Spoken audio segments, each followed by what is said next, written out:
Now, the country can tonight breathe a sigh of relief after a suspected case of Ebola tested negative.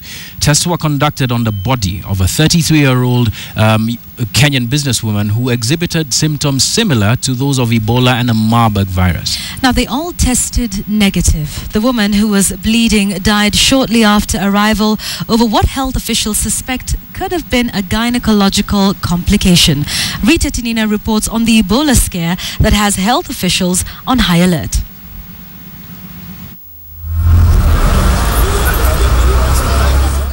As hundreds of passengers made their way in and out of the Jomo Kenyatta International Airport, health officials were handling a case that had everyone's fingers crossed. Because of the symptoms, we took this case very cautiously because the symptoms were fairly similar to what you'd find for Ebola and Marburg. The symptoms were exhibited by a 33-year-old Kenyan businesswoman who visited Uganda before traveling to Juba. She arrived in Nairobi at 7 p.m. on Saturday aboard a Fly 540 aircraft, flight number 5H724 from Juba.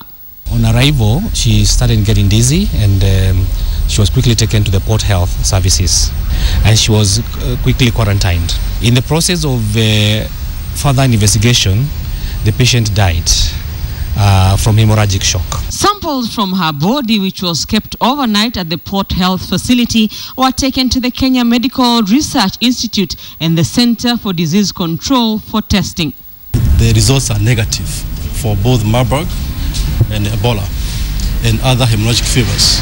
From the records we are seeing of the patient, most likely the patient died from bleeding, resulting from a gynecological complication, and therefore it's not an infectious disease like Marburg or Ebola.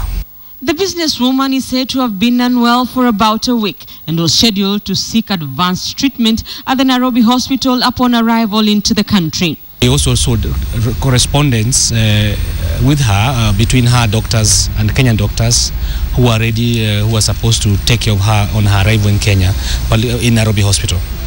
We have all those records. Health officials were quick to assure that the country is prepared just in case.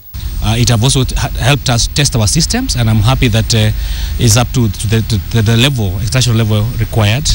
We're able to respond quickly. But there seems to have been a lapse in the passage of crucial information to those on the ground at the JKIA. This passenger arrived without notification to either Port Health or ourselves with regard to the status of the patient. Normal procedures would require that if you have a very sick patient in the aircraft, that the authorities on the ground are advised as appropriate.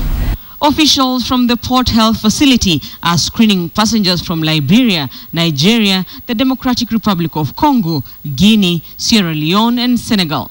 Ethiopian Airlines and Rwanda Air flights are also being screened. Rita Tinina, KTN.